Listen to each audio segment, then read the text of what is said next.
Sacré Lyonnais, le rendez-vous des initiatives solidaires à Lyon avec la Fondation Saint-Irénée. Dans un coin, j'écris toutes les rimes que je trouve d'abord. Le mercredi matin, à Vaux-en-Velin, Nizam, Adam et leurs amis n'ont pas école. On m'appelle le boss. Plutôt que de rester à la maison, ils se retrouvent avec plaisir pour des activités tous ensemble, encadrés par des éducateurs de l'association Le Val d'Occo. On va mettre une instru et vous essayez de dire vos 2 phrases en rythme. Aujourd'hui, un atelier rap est organisé, une façon de les exercer à l'écriture et à la prise de parole, tout en inculquant des valeurs de bienveillance et d'écoute entre camarades. Mes rimes, c'était avec ox. J'ai trouvé le mot os, box et la bosse quand tu te cognes. Mes parents m'ont inscrit et j'ai trouvé ça cool, du coup j'ai continué. Le mercredi c'est plutôt vide pour moi, j'ai rien, du coup j'en profite. Au moins comme ça je suis pas dans la maison tout seul en train de jouer avec mon téléphone ou voilà. J'ai beaucoup de réflexes, toujours avec mon texte. Pendant que les autres flexent, d'autres ont de la paresse. Les activités proposées par le Val d'Occo sont entièrement gratuites. Elles sont destinées aux enfants et jeunes de 6 à 25 ans, majoritairement issus des quartiers prioritaires, avec pour mission l'éducation et la prévention des décrochages scolaires et sociaux. Si les enfants ont un problème, qu'ils ne veulent pas venir nous en parler, ils peuvent en parler aux éducateurs. Et ils sont là, c'est un peu comme des grands frères, des grandes sœurs en fait.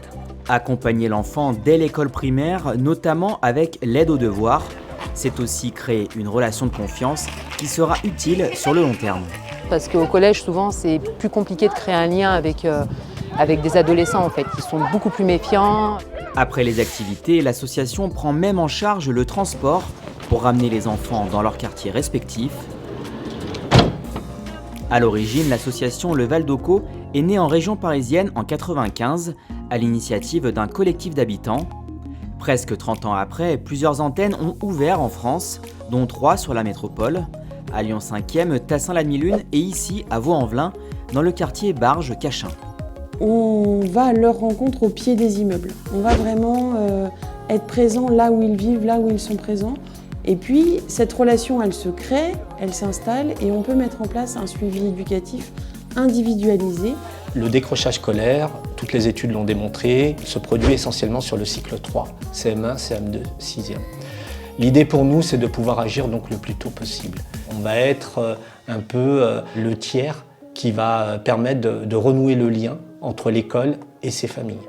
En étant au cœur du quartier, la connexion est plus fluide avec les jeunes. On peut repérer plus facilement aussi les jeunes qui restent beaucoup sur le quartier, ceux qui sortent moins, qui restent avec qui. Donc mieux comprendre les liens entre eux aussi. La prévention, c'est aussi apprendre à être vigilant aux dangers d'Internet. On fait beaucoup de sensibilisation au cyberharcèlement, au harcèlement scolaire, aux dangers d'Internet avec ce qu'on peut partager sur les réseaux sociaux.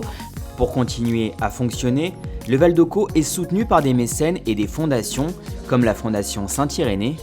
Si vous souhaitez mieux connaître l'association et la soutenir, rendez-vous sur le site qui s'affiche, levaldocco.fr.